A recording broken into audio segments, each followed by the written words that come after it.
Good afternoon, good morning, good evening for everybody. Start the meeting. It's Happy New Year to everyone as well.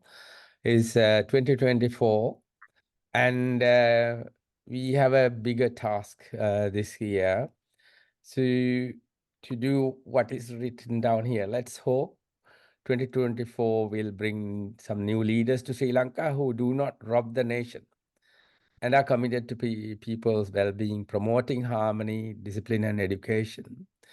That's the kind of target that we have today as well, to see whether we can do anything about this to achieve such a goal.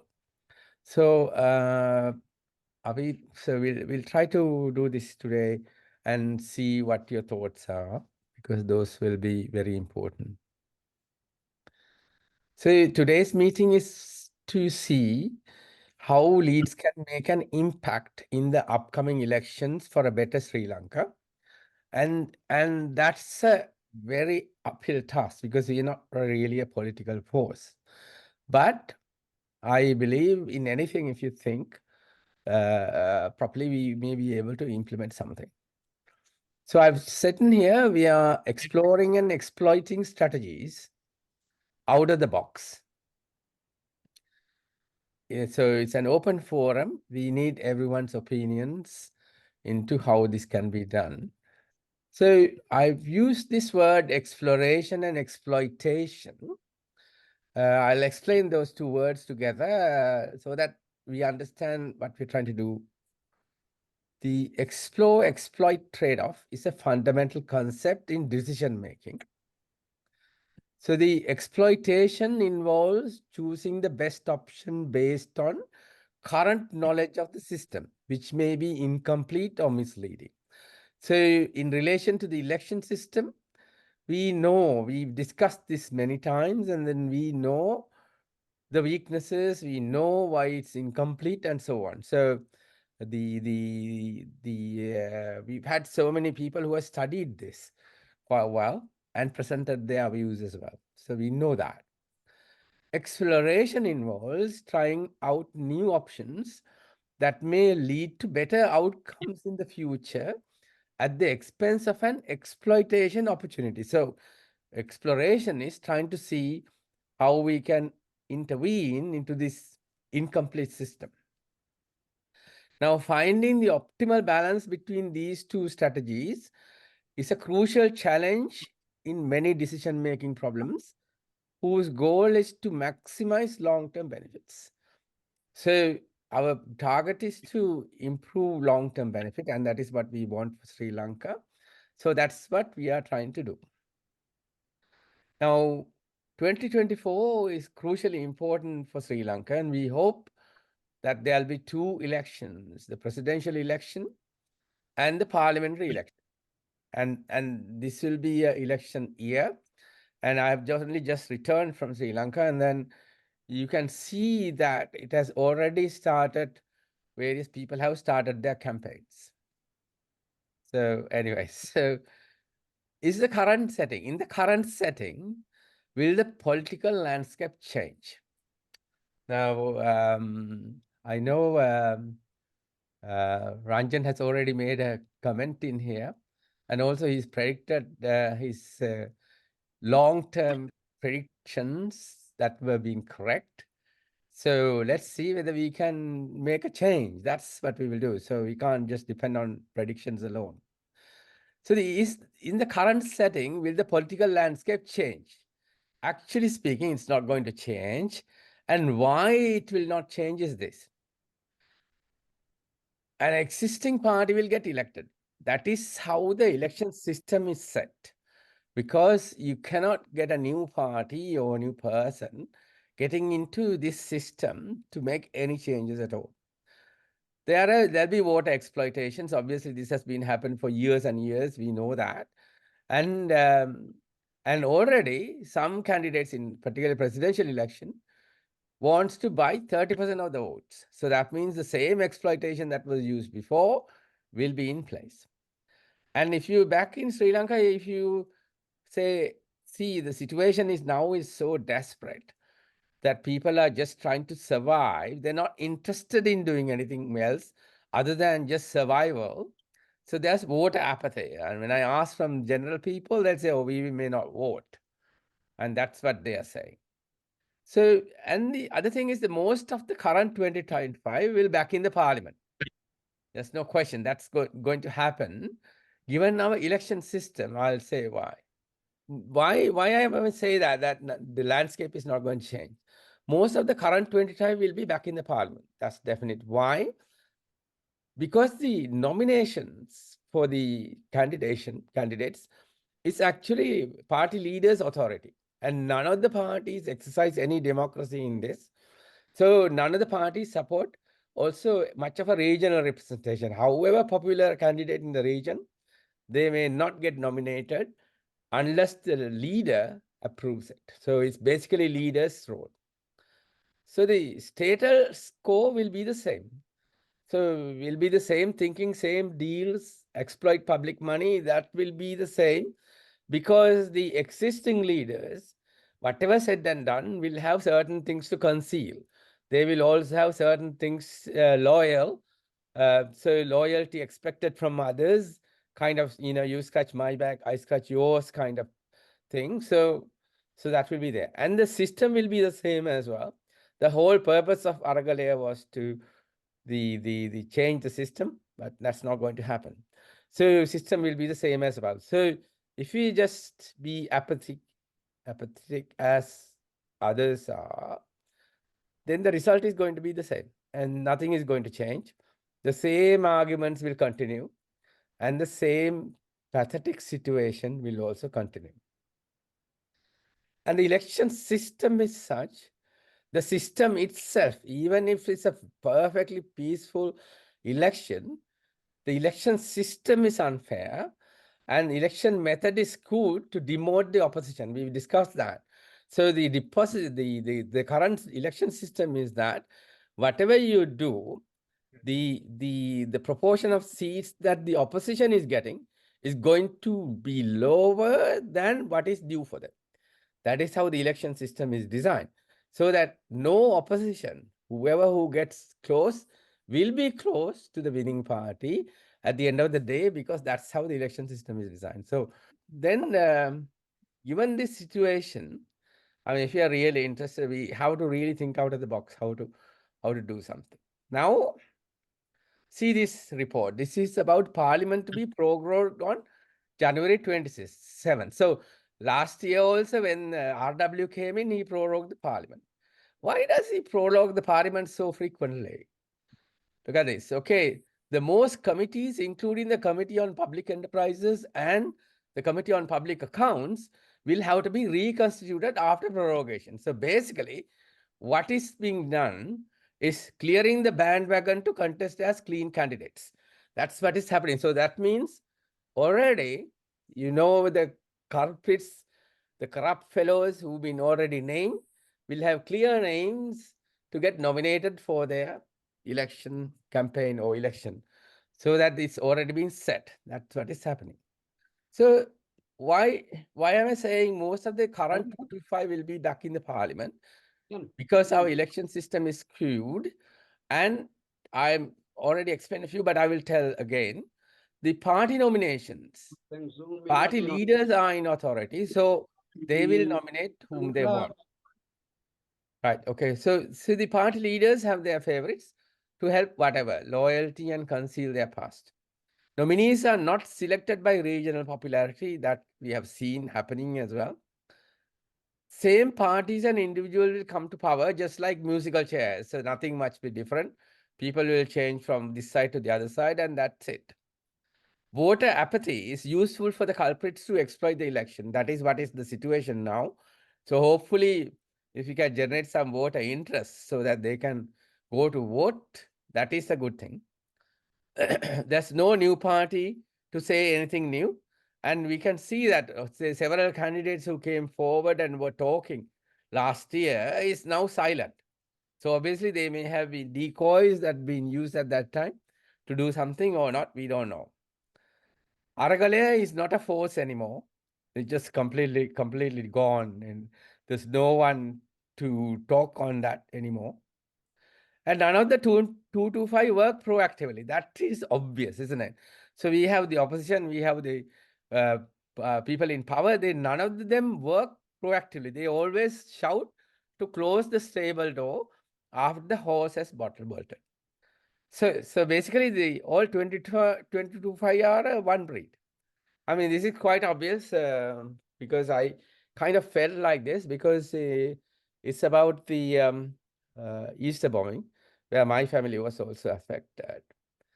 And it is ironic that none of the politicians were in, or the Christian politicians went to the church that morning. So they all knew something was coming, but nobody said anything to anybody. They were quite happy for the others to get affected. That's exactly the strategy they apply, whether they are in the opposition or the other side or this or that. That is what they do. So basically, it's the same breed that we have over there. There's also something more interesting because there's always foreign influence in Sri Lankan politics. They give money, this and that, and everything. Yes, there are favorites as well, so-called NGOs in action as well. But now this year, 2024, there are lots of elections in the world. You get United Kingdom, you get US, you get Mexico, South Africa, India, next door neighbor, Taiwan. But if you look at more, there are more elections this year. So this is a kind of a chart that shows on the right side, you will see more democratic countries. And then the yellow ones are more like hybrid countries. And then left side is more authoritarian regimes. And you can see India is having elections, United States, Brazil, United Kingdom, Spain, Korea, Germany, and France, then Indonesia here, Bangladesh, Pakistan. And so most of our neighboring countries are having elections as well. So they will be more interested in their own elections rather than interfere with ours. So we are more likely to have an opening to do a little bit more because of this situation. So they have their own interests. That is why I thought I'll show that to you. So what can leads to? At the moment, we have done, say, since March 2021, we've been conducting discussions. We had lots of support from people and developed certain things. So if you look at what we have done, we can continue with our education campaign, but it's not going to be much of an impact to this election because we have done mostly in English. We actually need short messaging from Sinhala and Tamil. Otherwise, we won't get the messages across.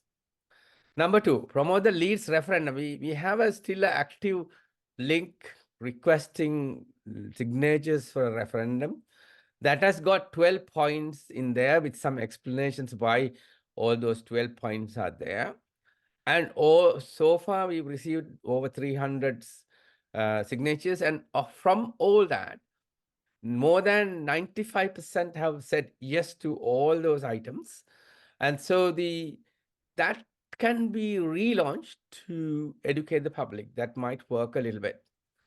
Then the current Sunday meetings, we can have a regular allocation every month to discuss politics in relation to the current election so that everybody can be prepared and so on. That we can discuss today and decide what to do. Then also we can kind of think of preparing short videos or messaging service on important topics of national well-being, promoting harmony, education, and discipline. That's another way of trying to educate the public. But the question is, these things has to go in Sinhalese on Tamil. There's no way we can do an English campaign and get the message across to that many people. And develop more roadmaps or blueprints. Now, they are quite useful because it's a collective opinion about national issues and how to resolve this. So that has got a relevance. So this is the bit that we can do in the current format in Leeds. So there is a need for us to think outside the box for this for today to see how we can impact the current political landscape, because there is a need to change this. Without that, we are not going to get anywhere for the future. So we'll have a little discussion, and I've got one more slide prepared to show later and see whether you will have any impacts. That's kind of our own discussion and thinking. So it's time for you to come forward and maybe say something about how to go forward. And it's quite good if you can kind of say how we can do this. Anybody who has any ideas as to how we can impact in this election? I mean, I know certain people may be having political inspirations, but that's not the point. The point is how to change the landscape. We are not trying to change the parties or anything like that. Chula, shall I say a few things? Yeah. That's good, Nirmal. Yeah. Okay, so I've been thinking about this for quite a long time, not only in relation to the election. The election is just one event on the horizon that has to be dealt with well and good. Yeah. But overall, I can say I'm not satisfied with the way this country is structured and the way it is running. Okay, so that's my problem. And in order to address that problem, one of the things that I have realized is it may not be necessary to have a group of people who agrees to work together towards some common objectives. It seems to be hardly likely that that kind of a scenario is possible. So let's forget about new political parties. If they come, well and good. If they don't come, doesn't matter, right? Now, what I am doing now is I am trying to define what I want. Okay, so that might be quite a lot of a long list, and it may also contradict, because if you have this, maybe you can't have that. How do you have them together? Whatever it may be. First, I want to get that list done. Then I'm looking at what has to be changed in order to make it possible for what I want to happen.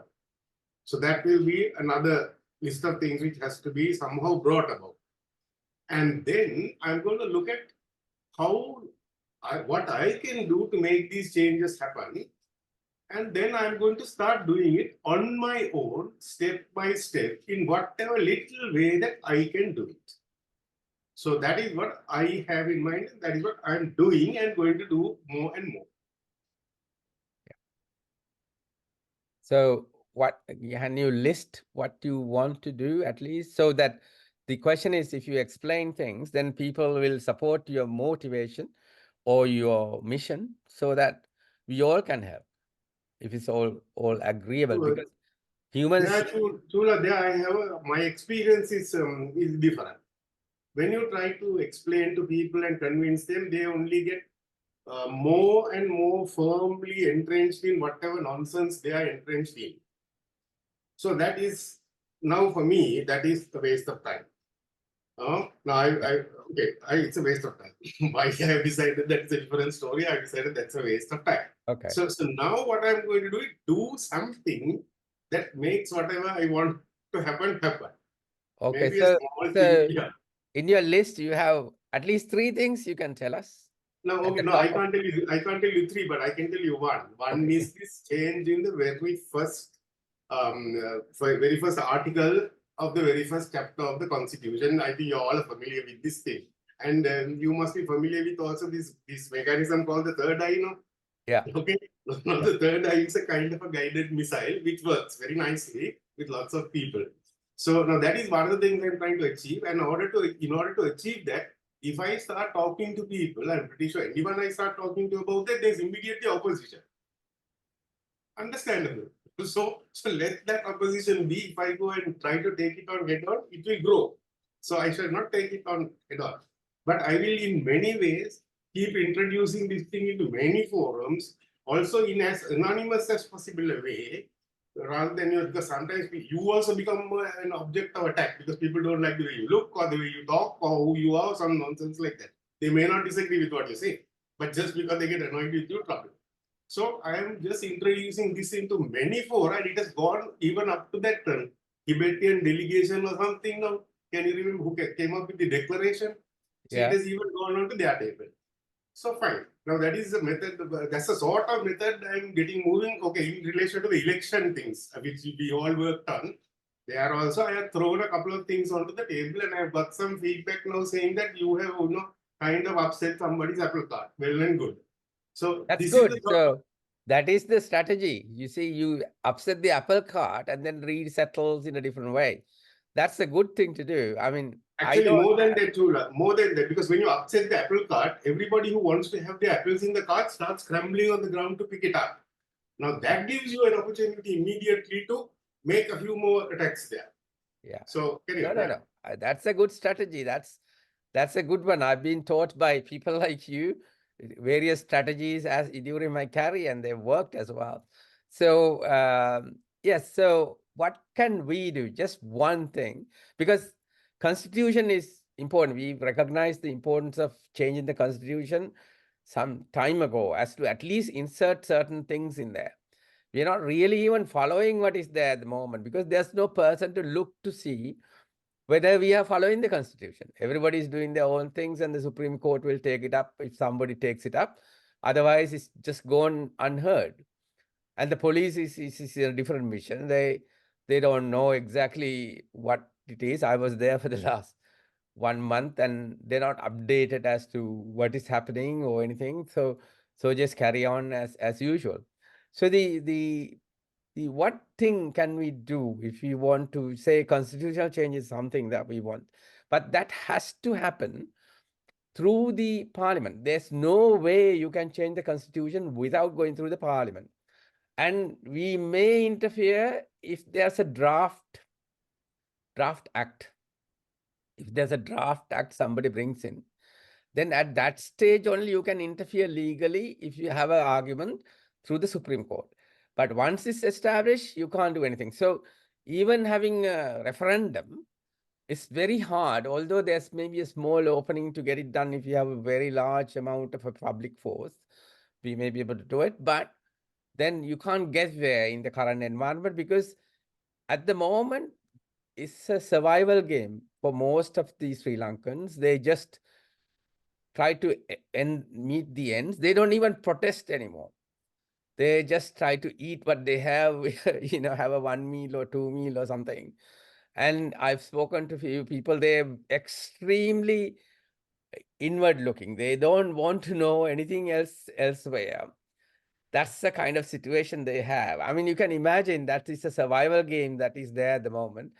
So then you don't want to think about anybody else, but just yourselves. So that is what is happening. But still, the majority of the crowd is still peaceful, and they don't want to get involved with any of these conflicts. And some of them doesn't want to even speak up, because they're fearful as to what might happen just if they speak up.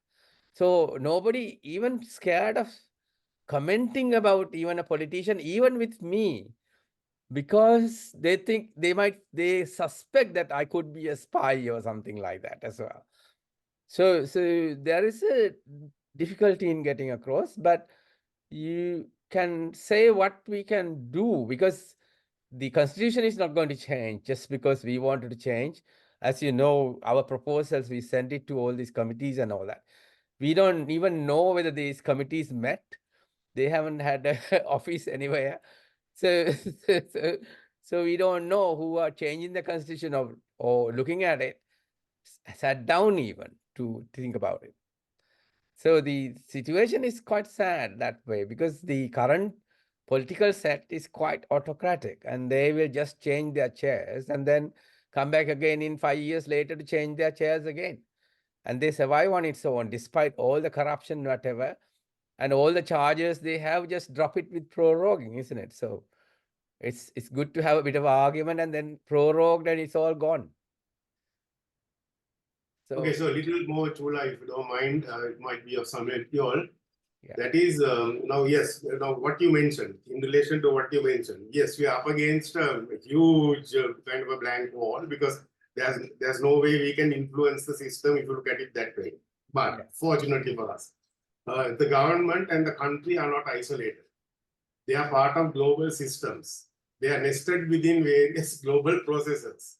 And those global processes and systems are also made up of all kinds of players with all kinds of agendas and all kinds of interests. and they also have plugged into the government and developed their own levers of influence. Correct. Now, Not only government, just the opposition parties, everybody.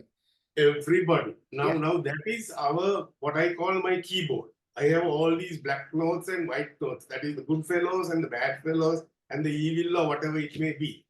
Now it is up to me to write my score and start playing the music. Simple as that. So what we can do is to build that keyboard by listing everything that we think must happen. So that we can build into the keyboard, and anybody who wants to play can be invited. Okay, write your score and come on, let's see how this goes. We are not going to get a unified straight path to wherever we are going. No, I'm not expecting that at all. But we will get a plurality of inputs where a dead population may come alive. Okay, so let us know if we are a white or black button that you have in your keyboard. And I tell would us say what to do. we are a very good collection of both. So we are a chord. We are actually a set of these black and white notes which can be made to resonate as a chord. Okay. Right? Okay. And this applies to a lot of other organizations. Okay, one more thing then. Look at the structure. The conventional political party has what I call a hierarchical pyramid. Yeah, absolutely. There's no democracy in any of the parties. Okay, fine. So that is, I don't really blame them, because if you build a hierarchical pyramid, that is going to be the outcome. You will have an authoritarian system. So then what is the organizational structure we got to work with? We got to work with a network. So you have these groups which are these squads, and then you have individuals which are single nodes or little, 2 or 3, all these things out there. And you have to use the entire network. And the network will be, it's always nested in a hierarchy of nested networks. So there are other networks that you can tap on when you need. So that is the structure that I'm working with. Okay, so I'm going to show a last slide at the end of the discussion. So you send me your keynote once you have seen that. Yeah, that's our kind of proposal. But let's see what others. Yes, Lakshman. Chula, I think whether we like it or not, the election will be there this year, right? Yeah. So that's an opportunity in a way, isn't it? Yes. So let's try to see how we can kind of at least participate in this process. One idea is, I think we have already tested it, I think sometime back, these public debates between two candidates, like what they do in the US. Yeah. Two presidential candidates, taken two at a time, public debates. So this has to be done through media, TV media, public media. So how to initiate this kind of thing? I mean, do we need The sponsors? media situation is quite different at the moment, isn't it? They are influenced by their own kind of people, aren't they? Some media, not all. So, I mean, even if you propose to them, will they do it? Yeah, this is the out-of-the-box strategy we have to plan. How to get the candidates to speak to the public. Yeah, I mean, if we can afford that, that's a good one. If we can influence, I don't really know exactly how to get into the media platforms in that way. Because they will say you have to pay for it or something. That's what they will say. Of course, if you pay. But I remember, some election, it was there, done by the government. I don't remember. There were debates.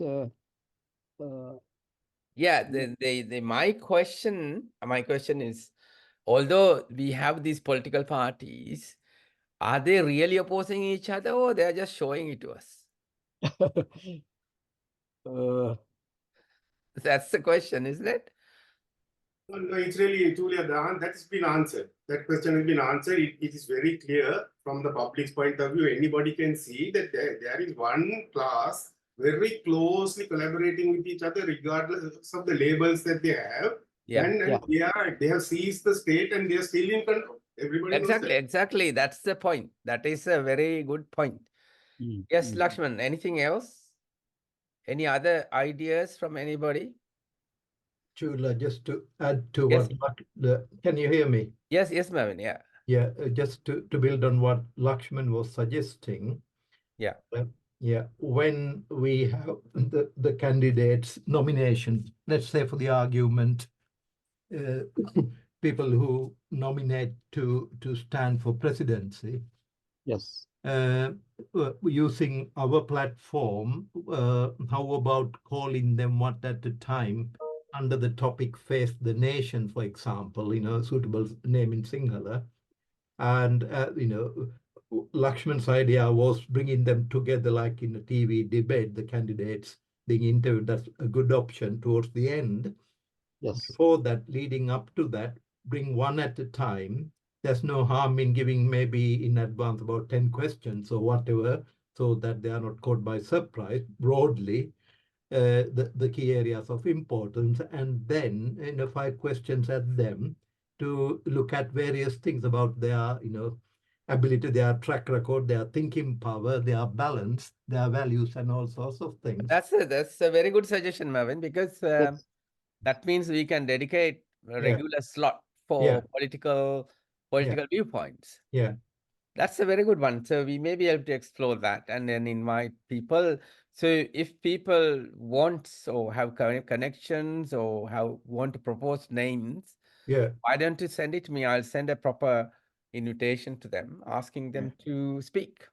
Because if we publicize that and maybe conduct in Sinhala, Yeah. we could get a lot more Sri Lankans to watch this and they get engaged. Yeah, we have to do it in Sinhalese or Tamil or hybrid. That's for sure. That is fine. But then, if we can kind of produce short-term messages through video production or something about their discussions as to the key points, then that will be very effective. That's a very good one to do. That's out of the box thinking. Thank you very much. That's a good one. We can invite them. We had one of the candidates, remember, who faced the questions and he was not answering after that, although I have his email, he has not replied. But we can invite him, but they're not active anymore, are they? Yeah. But anyway, that's a good one. Yeah, that's a good one. If you have any names, if you know any names or their contact numbers, just let me know. So I will send an invite. I will write a common invite to them. I'll draft one so that we can send it to them. Can I make one more suggestion? Yeah. Yeah. Now, when Nirmalan talked about the list, personal list, that got me thinking. And on our website, we could have, I'm just thinking this through, I'm just trying to articulate as I think. The title is My Actions for a Better Sri Lanka. That is the title. Under that, we can all identify, well, as a person now on, I will not, so as an example, I will not give or take bribes. In other words, personally, I make a commitment for at any cost. This is one example. Or I will stop person worship, that type of thing. Whatever it is, you can make a huge list. So with, the things that are relevant to change our mindset for us to be better. In fact, I'll take an active interest in politics. I will challenge and question the politicians. I will not keep quiet in front of injustice, that sort of thing. We make a huge list. Within that, individuals can handpick and say, well, this is my resolution. These are the 3, 5, or 10 things I am going to practice for a better Sri Lanka tomorrow. And we can have an active list within that, which are quite relevant for the, we need to agree what they are and publish. No, that I can create in our own website. Yeah. So what you're saying is people can log in and write their comments. Is that what you're saying?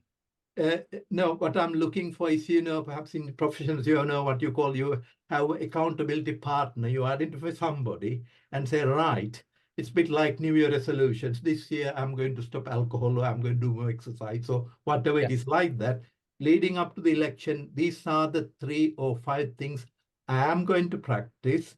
I make a resolution, but I'll have a partner or 2 that I promise, so that they can check me, because humans, we sometimes fail, we take shortcuts, we can be persuaded like that. we begin to practice some discipline which are relevant for the for a better tomorrow. In other words, I'll be more politically informed, and I will not be persuaded by slick talk or cheap handouts, that type of things. So I that's hope good. I'm making sense. Good. I mean, I'm trying a little bit about the format of this. Yeah. So is it a open kind of commitment that they are taking, or you want us to create a list of certain things and they tick it and go for I it? think we can seed it with some of the relevant points to get people talking, and then we can open it up for people. Right. So everyone will support Yeah.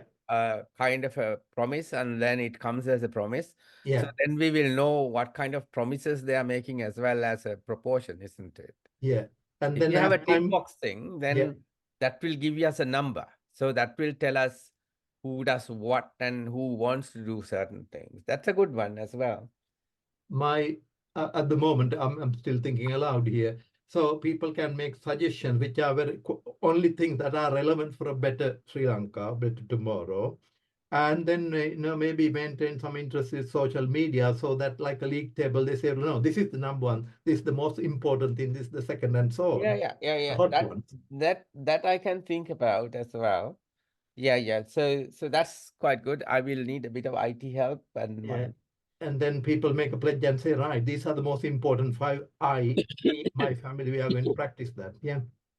That's a good one as well. That's good. Inviting candidates. That's a good process. Anything else? Jula, can you hear me now? Yeah, now better. Yeah. Right. I couldn't follow everything what you said actually. No, but what I said was Mervyn was making some suggestions. He said two things. One is to invite political candidates to speak up, because Right. Lakshman suggested whether you have TV debates. We were wondering how to do it. But then Mervyn suggested, why don't we invite them to our platform and then ask them to present their case? That we can yes. start doing. That is a good one to do. And That's then good. Actually, what I want to say is actually now you were here for 1 month or so. You were in Sri Lanka. You must have noticed that it is very uncertain situation in the political field, because politicos are jumping from this side to that side. This side, always people are jumping. Even yesterday, one man changed his party. So still we don't know who is the real party leaders, and we don't know how many parties are going to contest in the election. The other thing is, we are talking here about the election. It's very uncertain whether we are going to have an election this year, because so many elections have been cancelled and postponed. This time also they may have some kind of excuse, no money or something, or they might start struggle, and due to that one they will postpone the election, because it is very uncertain, right? So even though we can talk about the election, one thing is we don't know how many parties are going to contest.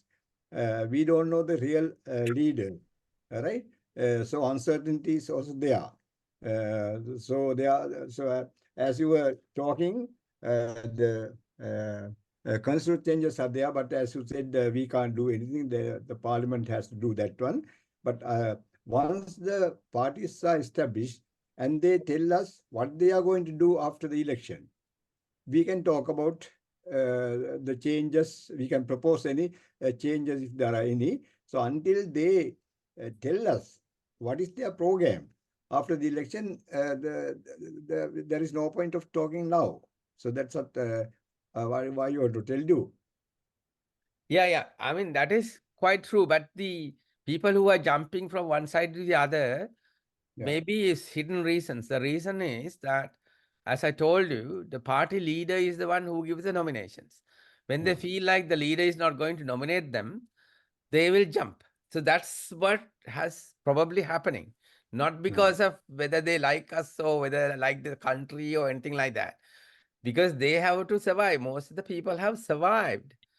And that's what has happened. So what can we do? I mean, we have to go through this, but it's a year, even if there's no election, if we make an impact on what to do, then we may be able to create something that might change the landscape. That's what we want to do. We don't want to, it's so bad. The election system is not very good. The people's interest is not very good. We don't even know exactly where we are going, because the whole, everybody in the country is now very, very selfish. They're more selfish than they were, because they just have to survive. Even if you speak to someone, they don't want to talk, they are frightened. One is they don't want to say anything.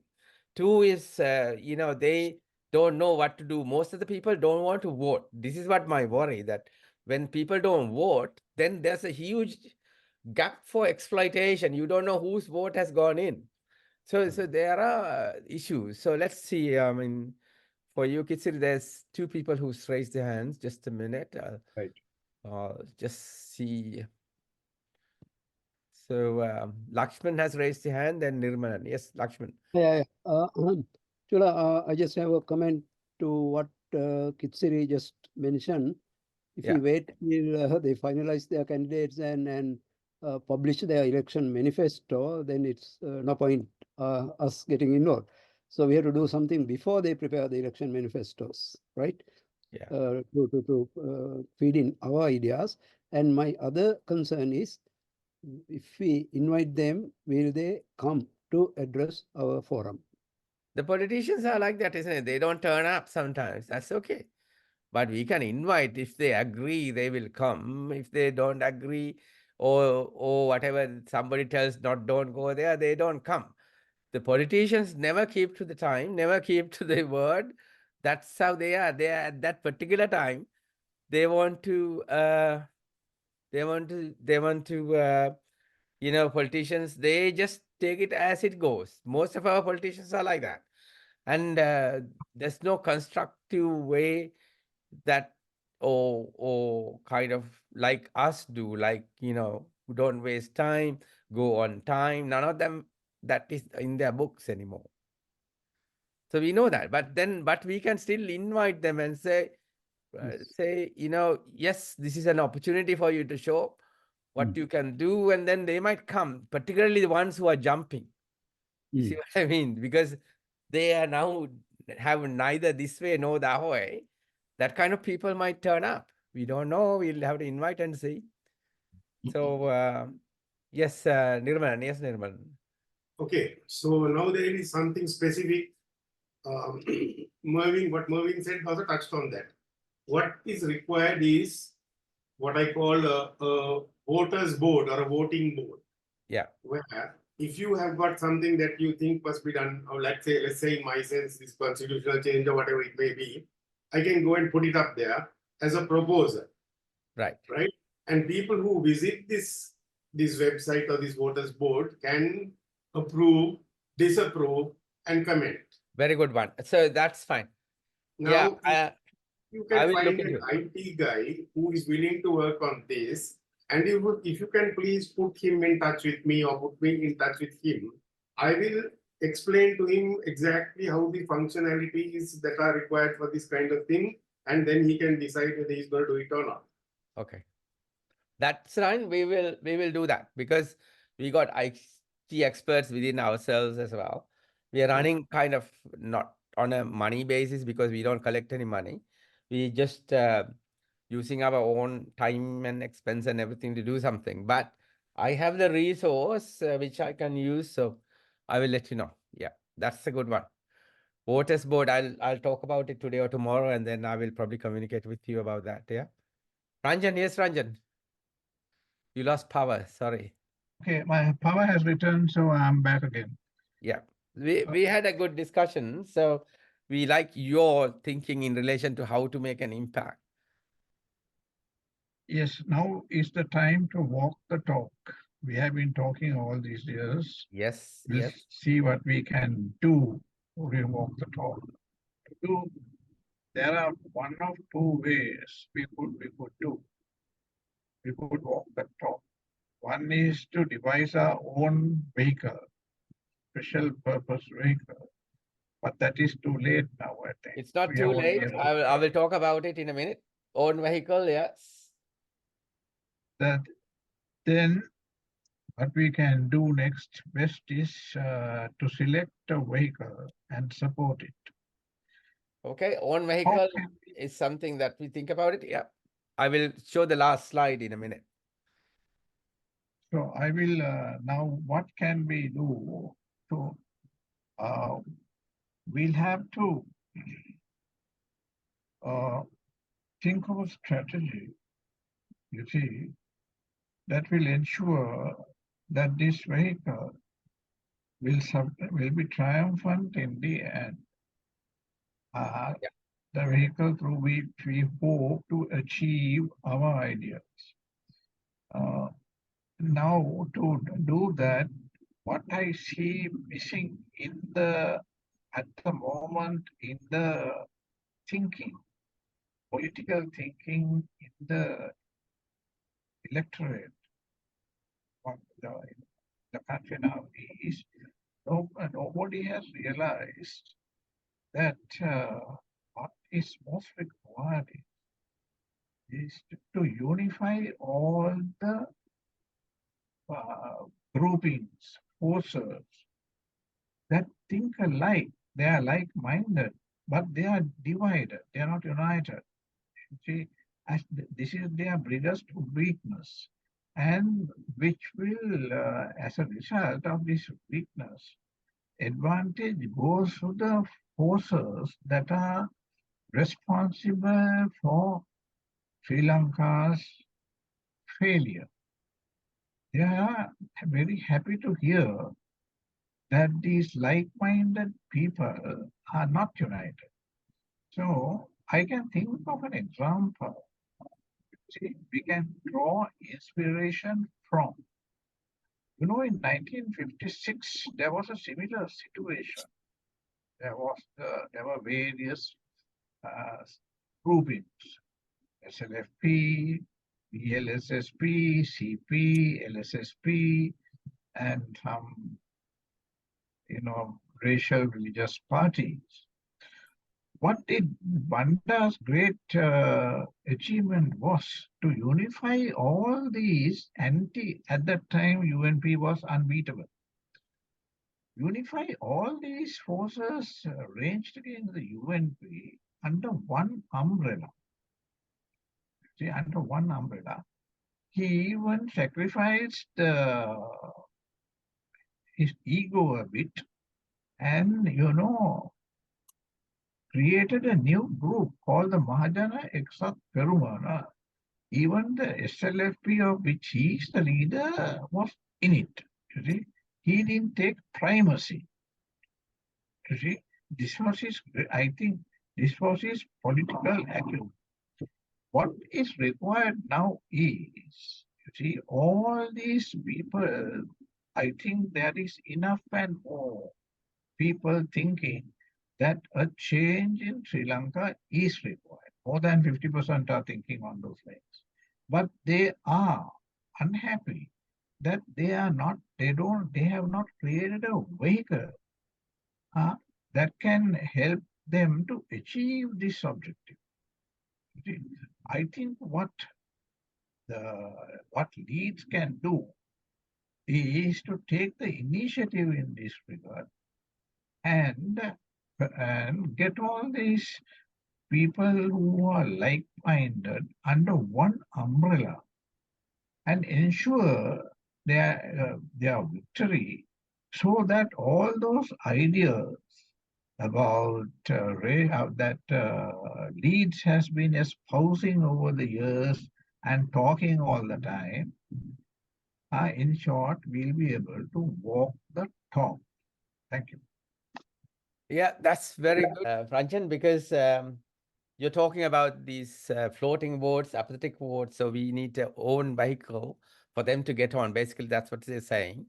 Leonard has raised a hand, and I'll ask him to speak, and then we will present one more slide about what this vehicle is about. Leonard, yes, Leonard. Leonard. Anyway, I'll leave there. So, any other comments? When Leonard comes back, we'll try to get his ideas. But I think we got very good three suggestions that's come through. Invite candidates to speak on our platform. Number two, create a website section for my action for better Sri Lanka, and then, include our own tick boxes as well as proposals so that we develop this, what can be done. And the third one is about our own vehicle. Now, I've collected few ideas from people and then put one slide together to make a proposal how to create our own vehicle in this forum. So I will go back to my slides and then show it to you. So yeah, and some thoughts in relation to this now. Some thoughts out of the box, right? So if we're having an election, there's no time to form a political party, but forming a forum is possible, and getting some other way of interfering with it is also possible. One is, we can promote independent candidates with inherent patriotism. Say that means we will try to influence independent candidates from regionally who have some kind of patriotic message. So as members of our forum, you might know at least one person, younger person or older person or someone who may have time to get involved as an independent candidate. So support enthusiastic, unbranded 196 independent candidates if you can do it. That's a good one. So get leads, contributors, and well-wishers to propose names so that we don't know them, but if we can propose names and then get there, we may be able to do it, because independent candidates, they can just nominate and then get themselves nominated first. Then set a minimum requirement so that somebody who loves the country and no criminal record, fluent in one language at least, both reading and writing, and maybe we can look for optional skills like PR and so on. So set a minimum requirement. Then include a diverse community, equality kind of race, religion, gender, and age, at least to the current proportion, so that we have a diverse community in this one group, but we will not declare the group until the nominations are closed. Accept 196 candidates and not a single more, because we don't want them to compete each other. So one person, the number of candidates will go to a particular district, only the exact number that will be selected from that. Ask them to hand over nominations themselves. So here is something where you can do. So if you have someone from your own district proposed, you can also be the mentor for them. So you guide them, because some of them may be junior, they may not be in the political forums, but we have discussed these things for a while and we understand how to support them. And then launch a digital campaign after the nominations have closed, so that we don't have an opposition and we don't need to do all kind of advertising through posters and various things. And after launch a digital campaign after the closure of nominations. So here is the opportunity to get the floating votes, the younger votes, so they have somewhere to go and vote, because we know they are independent candidate. It's actually part of the group. So the campaign needs to be prepared long before. So everyone needs to get included, involved, and get the campaign prepared as a Trojan horse, so that nobody knows exactly what is in the enclosed capacity, but release it all once the nominations are closed. And what the independent candidates have to do is to do a house-to-house call in the region for their whole region, with a short leaflet introducing themselves in Sinhala, Tamil, or English, and a manifesto to get our country back. At least 3 things. Say, I like to do this, I like to do that. That's the kind of thing that we suggested in relation to this. So that's one of the thoughts I had. I have spoken to 1 or 2 people about this as well, whether they are happy to do it. But let's see what you think about this.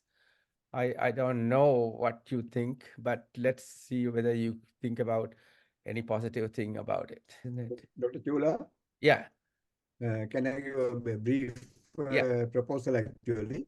yeah. So before preparation the manifestos of each party, we on behalf of Leeds we can propose something to be included in the manifesto.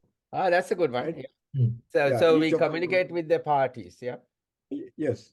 So Okay, we yeah. can, for example, there are so many things to be discussed. A drug problem is also there, and deforestation and disaster management. There are so many the weak points of the ruling government. So we can propose something. All of us can propose Yeah, something. yeah, They yeah. can. We can have create if you send us the proposals that needs to be sent into a particular manifesto, then we can put a tick box or something or something, and then get everybody's views into it and then send it. See the most popular request. That we can do. Yeah, yeah, that we can do. Right. Yeah. Okay. So that's Thank a you. good one if you can do that. So Nirmal, what do you say?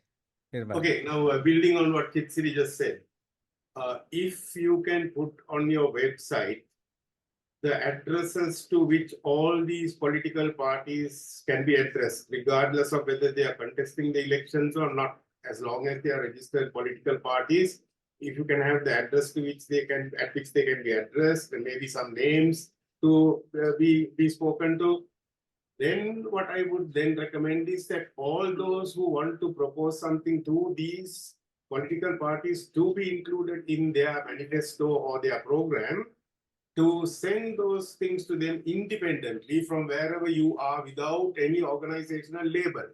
Because it will have a bigger impact if they find somebody from Canada, somebody from the USA, somebody from Timbirigasya, another fellow from Madakalapua, writing to them asking for things.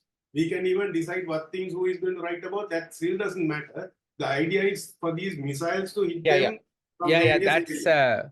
that is very true because this is something that Upul Jayasuriya proposed to me. Upul is working in the leadership in law.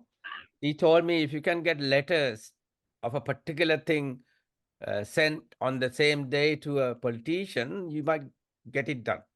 So that's the same Yeah, kind of thing. in that respect, I have started working on something else which may be interesting to Kitsiri and also to you. Yeah. Now I have identified certain mechanisms. Okay, so one of these mechanisms is the public petitions to Parliament.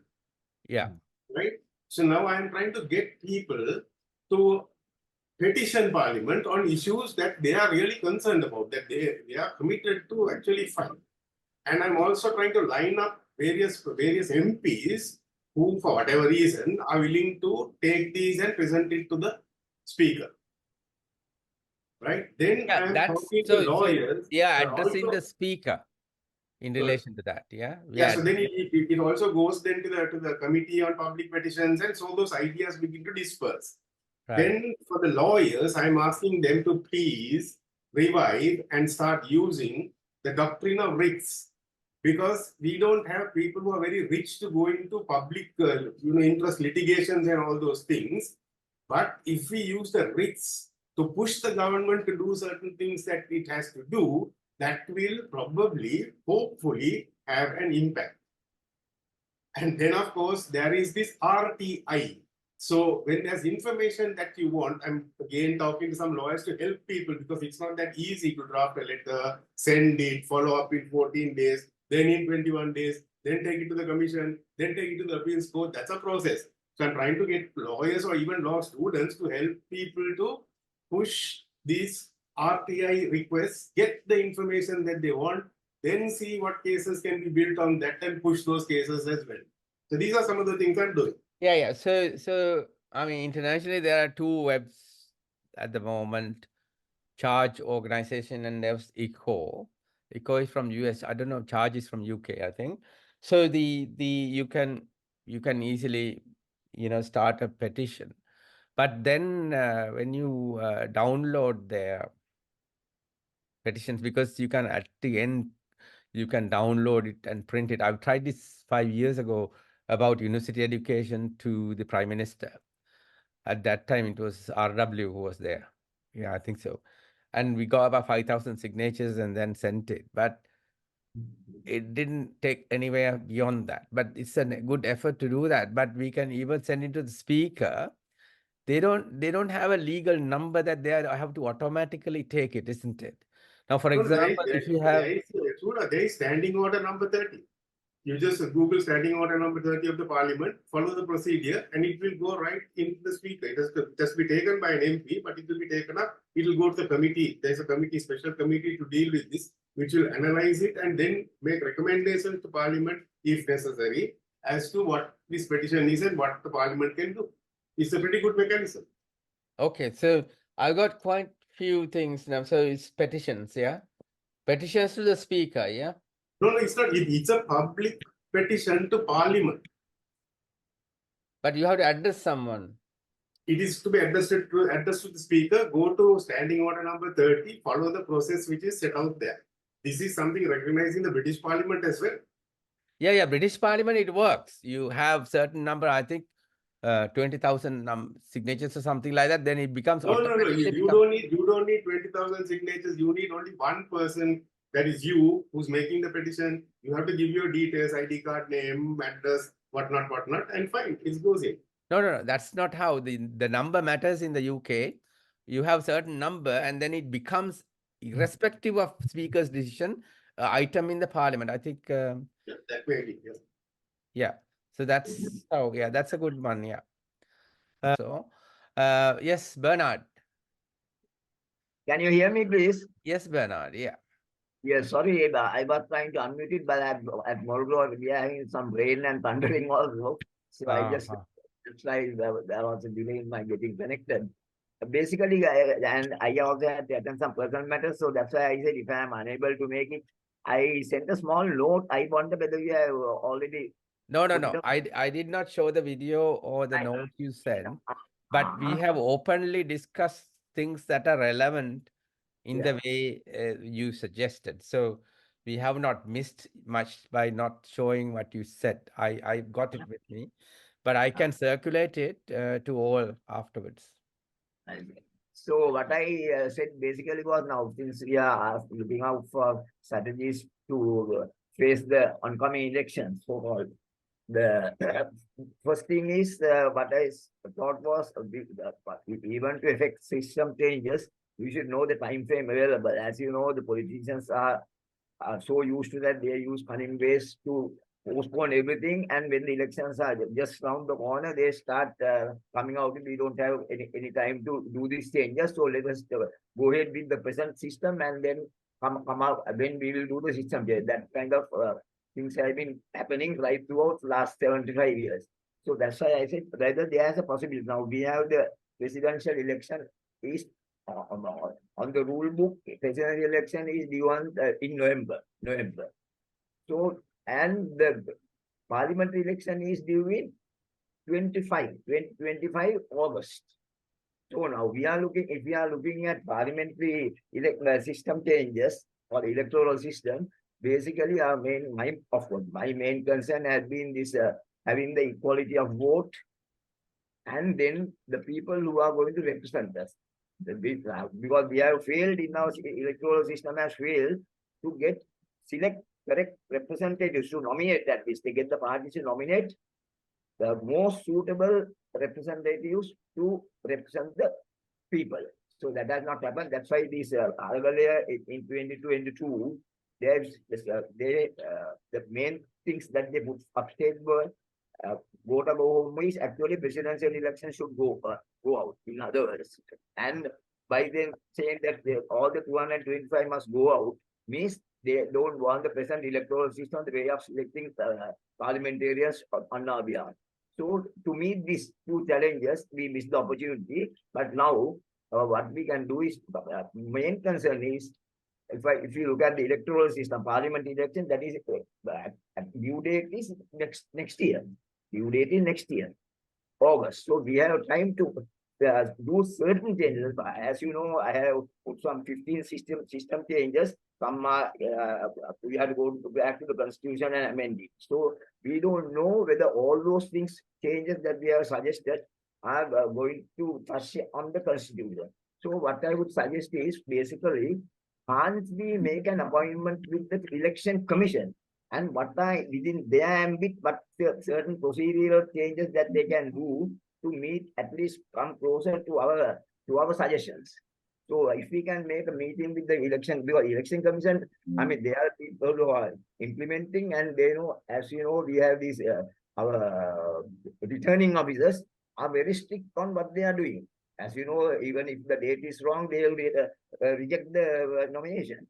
If there is you used what they call eraser, and then they can reject. So likewise, so since they have that capacity to do, so if we get the election commission to do whatever possible within their ambit to make certain changes that we have proposed. Now, for So- example, getting meritocracy. Now, this is what I said, what we call Lee Kuan Yew's Singapore, MPH, meritocracy, pragmatism, and honesty.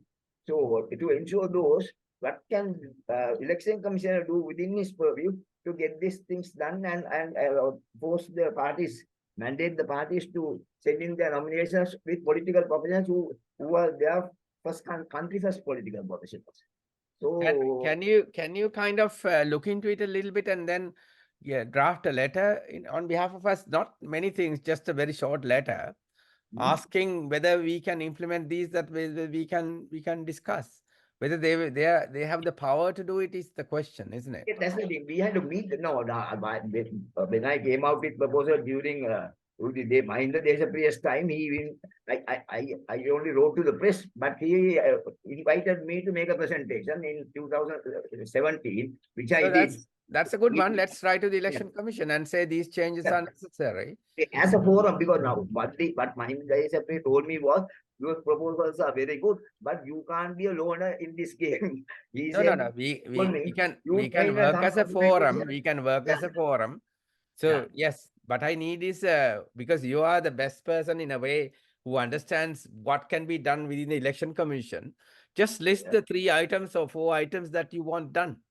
Yes, Like yes. equality of vote. Equality of Yeah, vote yeah, means yes. at least stop discarding the candidates' votes that are less than 5% or something, isn't it? Yeah. Those are the things. Those So are something main like that things. we can do. That is more by real proportionate representation system. Then equality of vote can be maintained. Only two things. And now representative. These were the coming So down from yes, the. so and also we can say promote regional representation.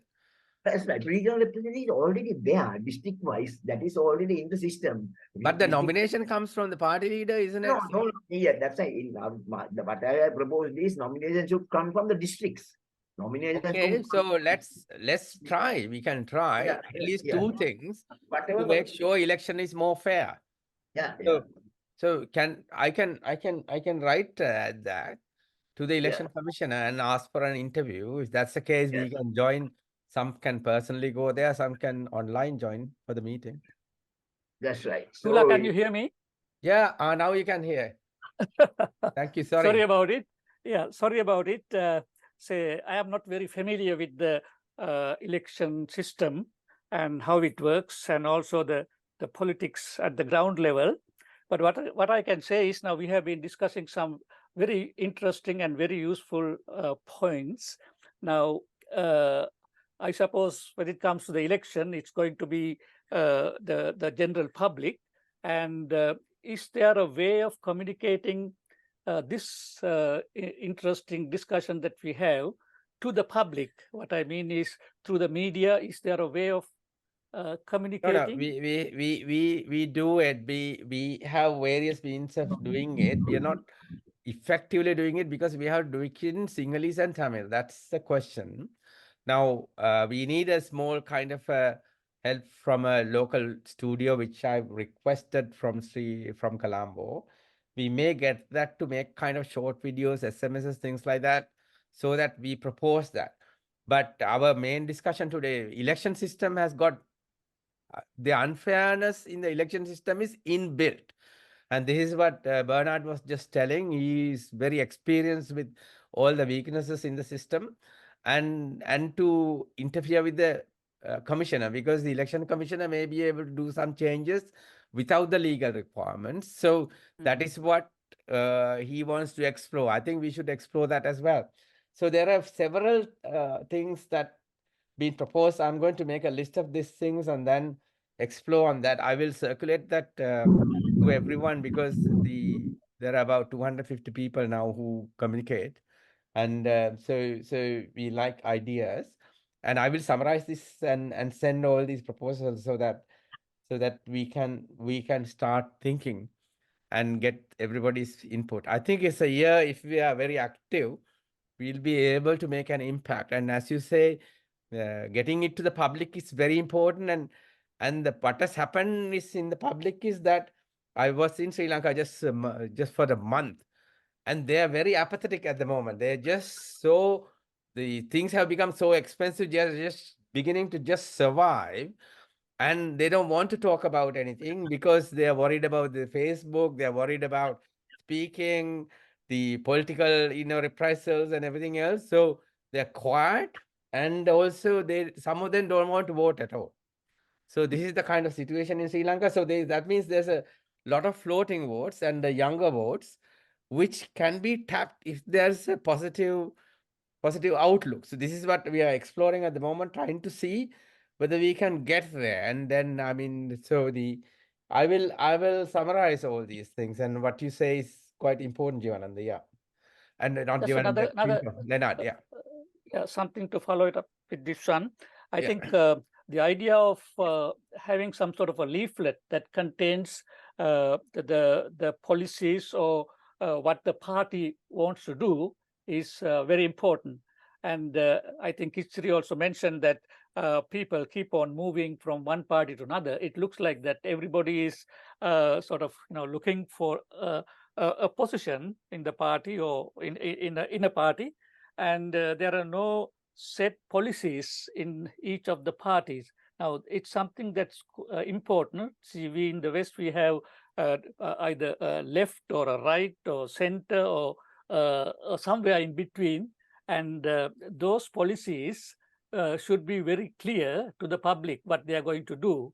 And I think the Singapore Prime Minister some time ago said the problem with Sri Lanka, there are two things. One is the management, which we have seen. The second one is the policies. So we'd like to see in political parties what their policies are.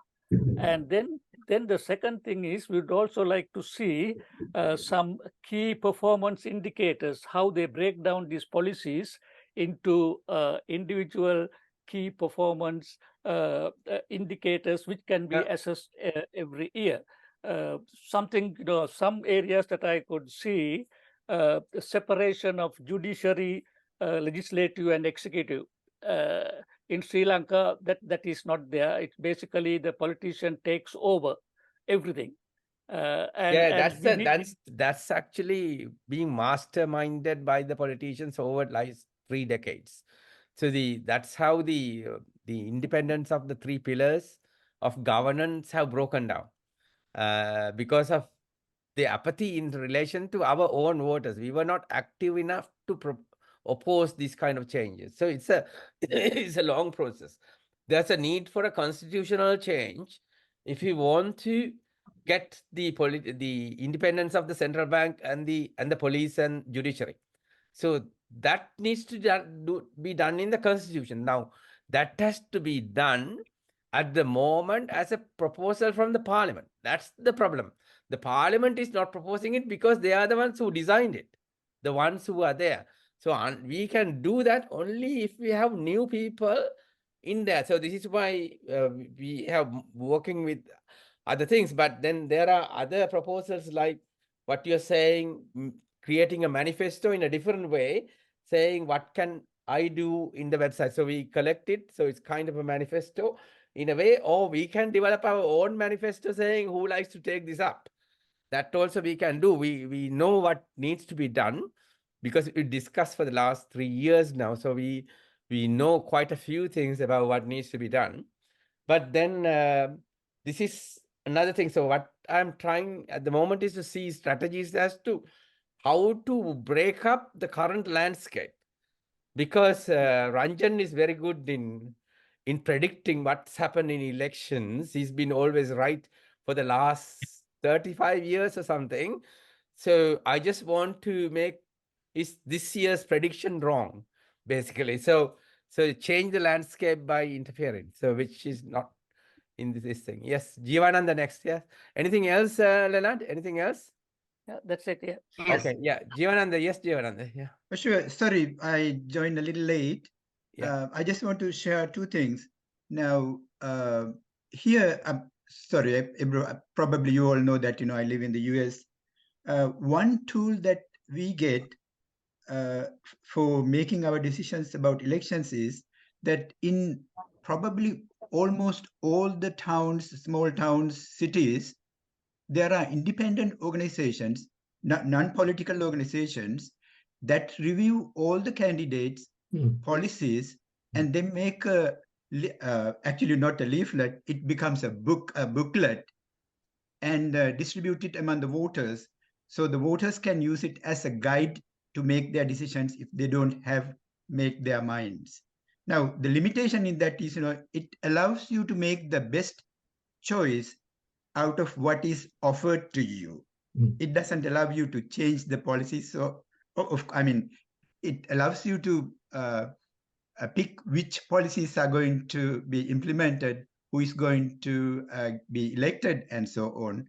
But it doesn't allow you to make system change in the way that we are talking about.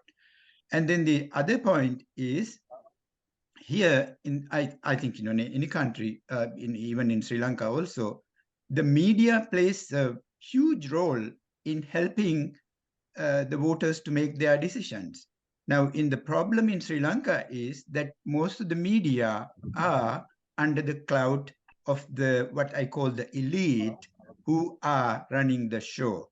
So unfortunately, because of that, the voters don't get a chance to see the reality of their agenda.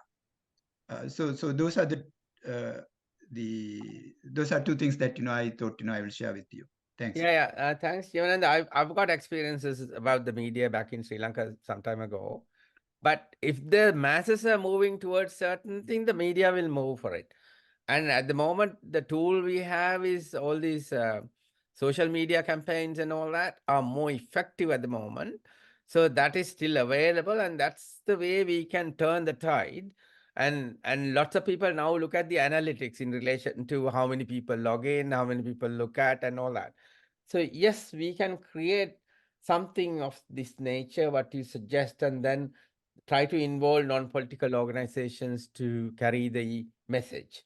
So that is true. That also we can do. I think quite a few list of things I have to enumerate today, and then I will post it to everyone. And then take it from there. Yes, we got quite a few things to do. Bernard, yes, Bernard, next. As regards election manifestos that were discussed just now, what I already put it as it should be monitorable, and I have added that it should be prosecutable in order for all these parties not to say the set of lies, include the set of lies in their and they have lost their acceptance and they have lost their credibility. So basically, what they should be doing is to line up their activities from year 1 to year 5, and this is year 1, and give a time frame. Like before this, we are going to build a highway. This year we are going to build. So these are the biggest and time frame it so that people can monitor. This was done in a very small way.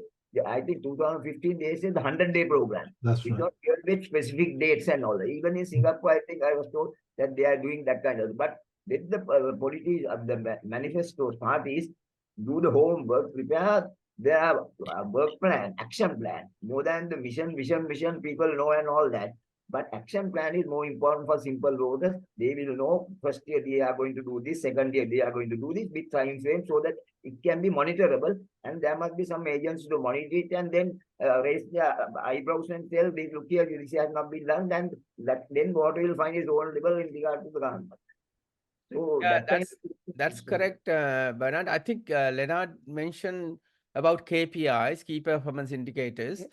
And Leonard, are you still there? How Yes, can we do it in politics? You can break down into some specific points.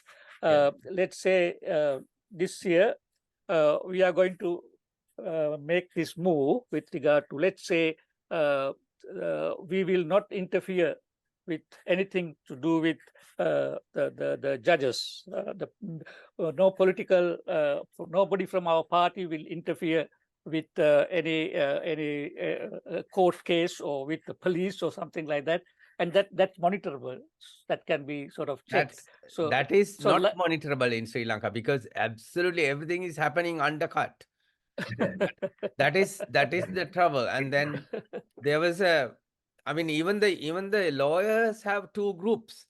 Lawyers have the official union, and then there was another group who are telling how they are interfered with, but they never come and say so and so called me or something. There's a lot of political interference with the judicial judgments. Yes, yes. So, yeah, so that's a big problem. But you cannot monitor where it's coming from. We know it's coming from politicians, but we don't know who is who because they don't declare who is who. That's the problem. Can we think about an independent body like an ombudsman or some sort of a body where people can complain if they see something? It doesn't come from any political party, but people can complain. And so you get a record of things and details. So that's something that you can sort of monitor. That of course we can open, but that is one of the weaknesses in our bribery commission as well. There's absolutely no way people can log anything in and then say something about something has happened. Say, this is corruption, isn't it? So if it's corruption, it should go to our bribery and corruption commission, which is already in place. And I think the chairperson, we can contact the previous chairpersons who were in the bribery commission, and then we know the weaknesses there as well.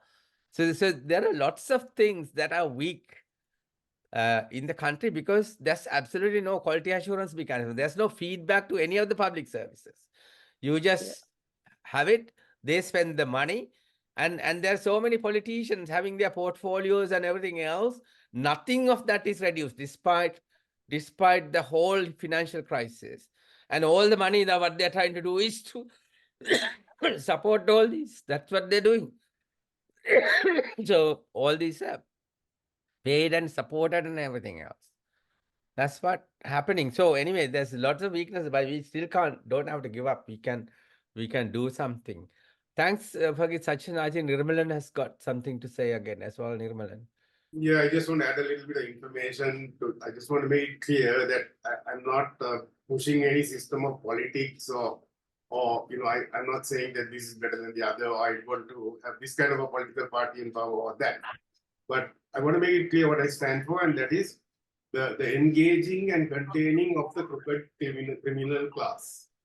That's all I'm interested in. I know it cannot be wiped out. This is a kind of a part of the dynamic system that is running globally. If we can get a mechanism together, or whatever it may be, that will engage and contain this crooked criminal class, I think we can have a little better quality of life going forward. You are right, Nirmalan. I was thinking about a politician score so that people can vote into and tick so that automatically score will develop. But scoring systems sometimes depends on, say, somebody's there for 40 years, they'll have more negativity than the worst one who is there for just 10 years. So I was thinking about that, then I gave up the idea because it's not going to produce the results. But what you're saying is good. If we can, at the moment, people are exposing people through social media, so that something is happening.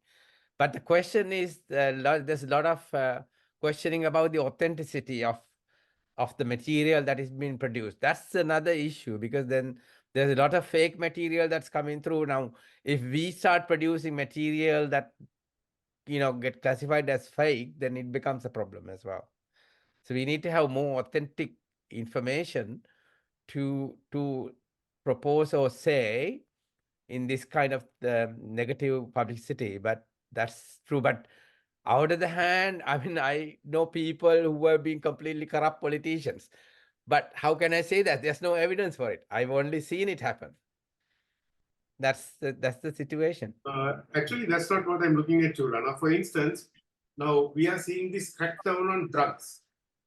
Yeah. The objective of the crackdown on drugs is not to harass fellows with, half a gram of heroin or some nonsense like that. The objective of the crackdown on drugs is to reduce or to influence the role that Sri Lanka is playing in the transit of cocaine and heroin. And I will not, since you're on record, I will not mention names, but I know exactly who the two individuals are who are responsible for this movement. And I also know the mechanisms that they use to do it. Now that is the target, but nobody will go after them because their beneficiaries are huge, including politicians and political parties. Exactly. And it is therefore, that is why Tiran Alas, for instance, you are seeing he's leading this struggle. Just before he launched his initiative, there was a big exposure about him and his money held outside the country. Yeah. The other individual who is most active and seemingly most dedicated in his work is this IGP, whatever his name is, this guy. Yeah. And Deshabandhu, yes, lovely fellow. You can see how he's going dedicatedly after kids with packet of heroin and all this kind of thing. And just before he launched his attack, countrywide attack, he was given something like a 3-year sentence. And then what happened is now it began to become apparent to the public that this was not actually giving the desired results. And now nobody pointed fingers at anybody, but the expression that this is not enough was beginning to come out.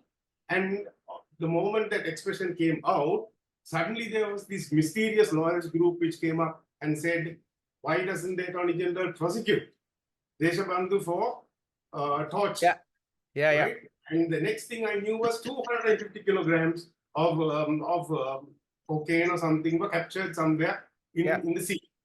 Now you see there is a pattern to this kind of thing. Now this is what I talk about as engaging and containing the crooked criminal class. It's not about taking them to courts.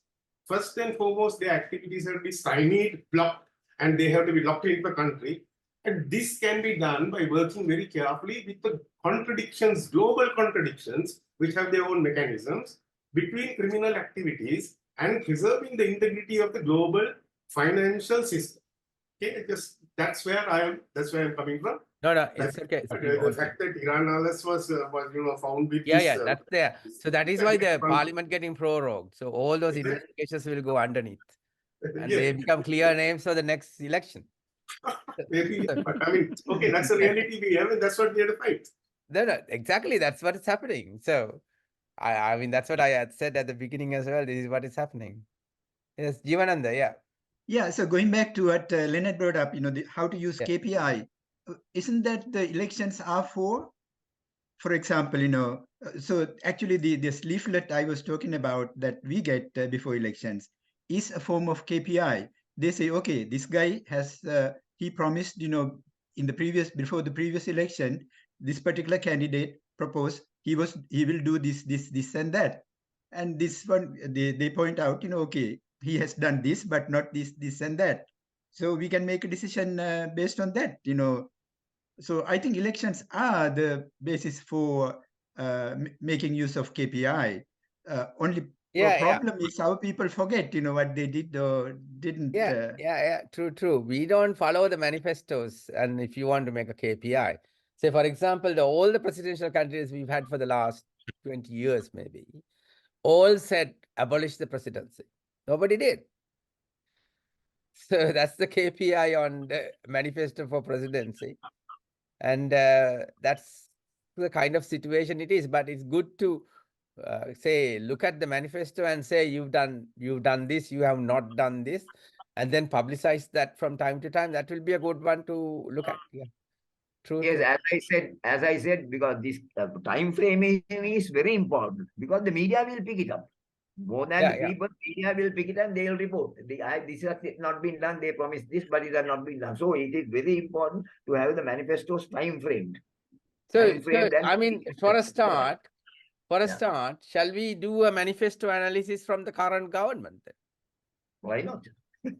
That's a good one, isn't it? If you can get hold of the manifesto and say, you have done this, you have not done this, not done this, not done but this. They didn't give those promises. I don't know the current, I mean, they had somebody that you are referring to the previous government. Now, presently is the interim government, no. President is an Yeah, interim but government. it's the same people, isn't it? Same power, Yes, same yes. people. So So it's we the can same always government. we can pave the way for a very good manifesto acceptable to the people. No, Acceptable yeah, to yeah. That's a good one as well. So But they will have to actually they should be voting for the policy of the party that they are going to vote, not for people. More than the people, the policies of the election manifesto. So that's why I said the candidates should be above board and that you have to select them. Eligibility criteria and proper interviews like in the normal institutional sector. They also must be brought into the pattern of institutional sector way of recruiting people, appointing people. yeah, Yes. that's good. I mean, we've had a very good discussion today. Actually, I've got quite a few One ideas as to question, Chula. yeah. How can you get the manifesto of the government? Have you got a copy or how can you get it? Manifesto of the government is when they Nobody- described it nobody- when they went for the elections. That's the manifesto. Ah, So ah, it right, should be available somewhere. We should be able to see and then publicize it and then take it forward. I right. will look at this. I will highlight all these things and then invite you to write back with more details or you can get involved with it or something because there's quite a lot of work to be done and some of you will have more information about it than what I have. And together, if we share the workloads, we may be able to do something about all this. Right. Yeah. Yes, Jivananda, you have raised hands. So I think the Bernard has that should be the whole idea. We should be comparing the manifestos of all election parties. That's We possible. should start that process right now. I think That's a good one. Bernard, you think you can help us with that, Bernard? Yeah, no. What I'm saying is, this is a thing we are telling for the future. No, present system doesn't provide for all this. No, so I think the election commission in this case also they can always bring the parties together and have a meeting and say, look here, your manifesto should be acceptable to the people, and bring it out so that the parties will have to follow, and it will come in the press and the media. No, so then that particular advice parties should be following. Otherwise, the media should be able to monitor them and he can make a request to all the parties to pattern their manifestos in this point form. Action plan, more than the policies, everybody knows it is right or left policies. So, but what is needed for the simple voter is action plan annually, monthly, and they can give breakdown so that anybody would like to see that actually. That is very attractive for the simple voter to see. They are going to bring a bridge, build a bridge in our area and before such and such a date, and a road in our area before such and such a date. So all the districts must be able to get together and prepare the manifesto.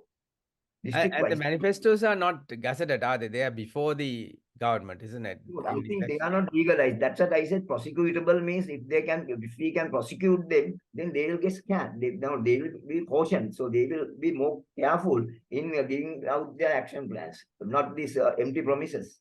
These Damdagundus, no election plan. That's why people everything is a Chandagundu. I mean, don't look at it, even not yes, not cover. You don't even I have not looked at the cover of this. that is true. Election Yeah. Okay, I think it's a very good and day I today, think, I think. Yeah. And I think another thing that should go into that manifesto or whatever it is how you bridge this budget deficit. Now that has been going on for so many years. And then we had the breakdown in 2020, 21. And they debate in the parliament and then you forget and, go back as usual. And that deficit remains. And only guys that I heard were from JVP.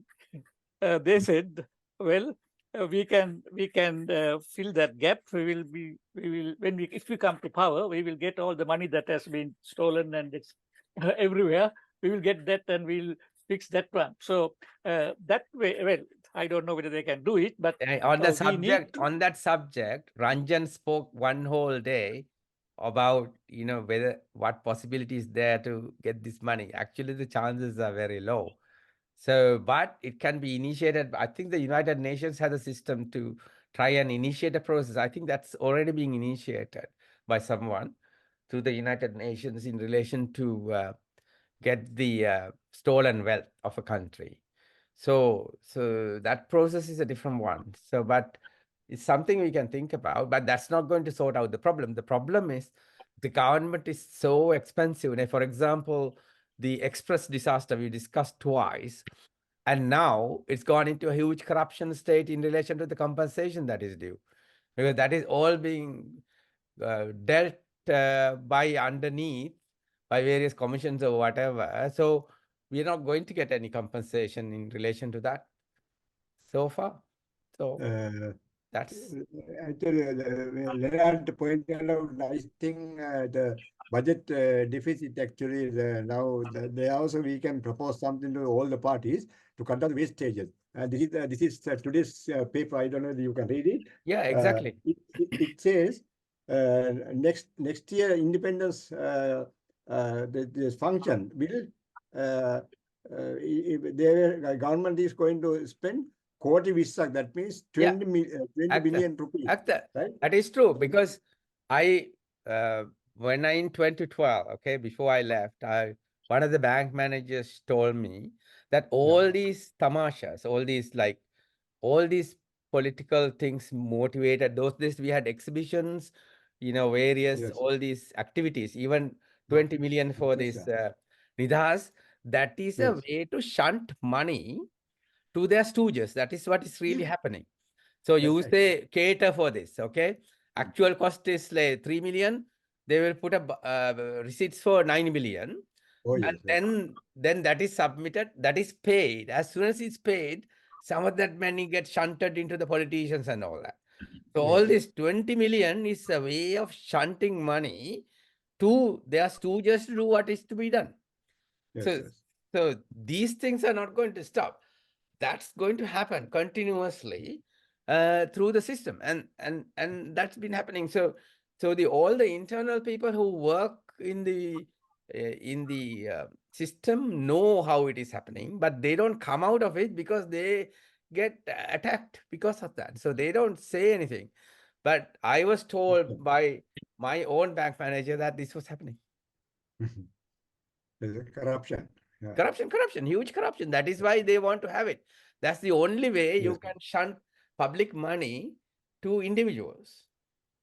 And that's how it happens. So what to do is. But only thing in all this is done through the administrator. Now, the secretary of a ministry is the chief financial officer for all the spending and all that. So politician doesn't not play. They don't put a signature anywhere. So we must have a very straightforward, independent bureaucracy for us to have this mechanism. Not only politicians, bureaucracy also must be straight. No, correct. Yeah. So secretaries, when we were young, they came as administrators, came through the ladder, right? They were experienced people. But then on the recent times, now the whole thing have changed. Legality has changed. The secretaries get appointed. So the politicians put their people, parachute their own people as secretaries. So they just spend what they asked to do. Exactly. Yes. They are handing glove with each other. Yeah. That's how it is happening. That's why we have come to such a bad state at the moment. Exactly. Jivanand, yes. Yeah, so I mean, that is the whole problem. That is the root cause, right? So the UNDP report came recently. It says that the top 1% of the Sri Lankan population owns 31% of the national wealth, whereas the bottom 50% of the population owns 4% of the wealth. Okay? So the system is run by what I call the elite, that 1%. They don't want to change the system because then they are the ones, they lose. So that's the problem that is absolutely true. So that is why we have to work with the bottom class to change the system. Absolutely. But they don't even understand that they have been robbed. That is the problem, Chula. We don't understand that the 50% of the population don't understand that we are, pardon me for using this word, that we are screwed by our elite. Yeah. That is why we need short kind of introductory videos and things like that in Sinhalese and Tamil. So they begin to understand that their weakness, their difficulty is partly because they've been robbed by the government itself. That's I the think the way out for this is to make the COPE recommendation. Now, COPE is looking at all these things, COPE and the Auditor General, Auditor General. Their findings must be prosecutable. This is not happening right now. That change must be made. We have to make that change. Whatever the COPE find recommendations should be prosecutable. They don't take it. They just stop at that. That's also a trick on their part. They just come out with this kind of thing and ultimately forget about it. Yeah, So yeah. the They will problem- investigate, and then once you're prorogued, the whole COPE is gone. Yeah, And then we restart again. That's right. So everybody becomes very clear, clean people. And Yeah. that's no problem. Yeah.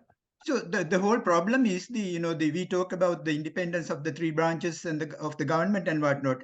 The all institutions are broken down. That's the problem. It's not an easy. But that is masterminded by the politicians over the last 3 decades or something. So we don't really knew. I started studying this only 3 years ago because I stopped education. Education means educating youngsters. So we had a little bit of time, and then we started these discussions every Sunday. And now, Chula, I've been reading the book by this James Robinson. It's called Why Nations Failed. He doesn't mention Sri Lanka, but Sri Lanka is a basket case. All the conditions that can lead to a failed nation, we have them and more. yeah, but that's masterminded by our own politicians. That's Yes, the way yes. they want it. Yes.